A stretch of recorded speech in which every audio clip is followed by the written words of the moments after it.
Hello everyone, Gutenberg চলে এসেছে আমরা যখন ওয়ার্ডপ্রেস 5.0 প্লাস আপডেট করেছি এবং এর ফলে অনেকেরই পুরাতন থিমে দেখা গেছে যে গুটেনবার্গের ফলে যদি সেটা কম্প্যাটিবল না হয় গুটেনবার্গের সাথে ঝামেলা হচ্ছে। তো এই ঝামেলা থেকে উত্তরণ করার জন্য আমরা যেটা করতে পারি, আমরা ক্লাসিক এডিটর ব্যবহার করতে পারি।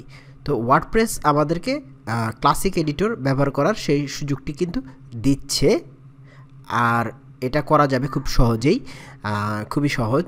কারণ আপনাকে জাস্ট যেটা করতে হবে, ক্লাসিক এডিটরটি যেটা হচ্ছে ওল্ড এডিটর সেটাকে ইনস্টল করতে হবে।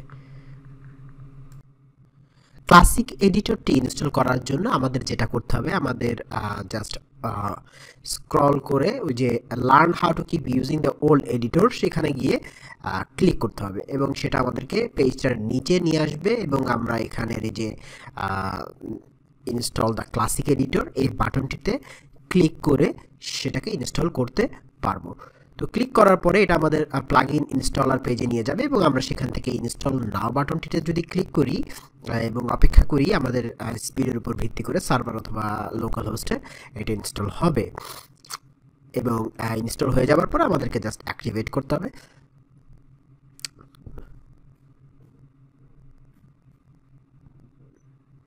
তো ইনিশিয়ালি যখন অ্যাক্টিভেট হয়ে যাবে তখন আমরা এরকম প্লাগইন পেজে চলে আসবো এবং আমরা সেটিংস থেকে রাইটিংসে যদি যাই সেক্ষেত্রে আমরা দেখতে পাবো যে এই মুহূর্তে আমাদের ডিফল্ট এডিটর হিসেবে ক্লাসিক এডিটরটি সিলেক্ট করা আছে এবং অ্যালাউ টু সুইচ এডিটর সেখানে নো করা আছে। অর্থাৎ এখন ইউজার শুধুমাত্র ক্লাসিক এডিটরটা ডিফল্ট হিসেবে ব্যবহার করবে এবং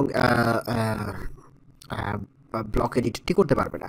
তো আমরা যদি অ্যালাউ টু সুইচ ইজার ইয়েস দিতাম তাহলে সে দুটাকে সুইচ করতে পারতো। আপাতত আমরা যেটা করব যে এই পেজটাকে সেভ না করে আমরা একটা নতুন পেজ তো ওপেন করি, তো অর্থাৎ এটা সেভ করি নেই, নতুন একটা পেজ অথবা পোস্ট তৈরি করছি অ্যাড নিউ পোস্টে গিয়ে।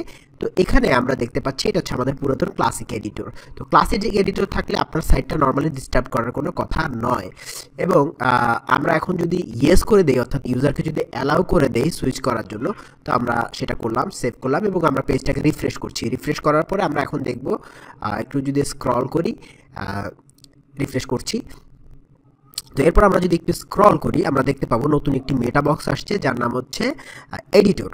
তো এখন আমরা যদি এখান থেকে সুইচ টু ব্লক এডিটর দেই, যারা ব্লক এডিটরও একসাথে ব্যবহার করতে চান তারা চাইলে ব্লক এডিটরটাকেও ব্যবহার করতে পারবেন। তো এইভাবে আমরা দুটো এডিটরকেই আসলে কনকারেন্টলি ইউজ করতে পারবো এবং গুটেনবার্গ আসার পর যাদের একটু ঝামেলাগুলো হচ্ছে, যতদিন না আপনার থিম কম্প্যাটিবল না হয় গুটেনবার্গের সাথে, আপনি এভাবে এডিটরটাকে পরিবর্তন করে ব্যবহার করতে পারেন। ভিডিওটি দেখার জন্য ধন্যবাদ, সবাই ভালো থাকুন, আল্লাহ হাফেজ।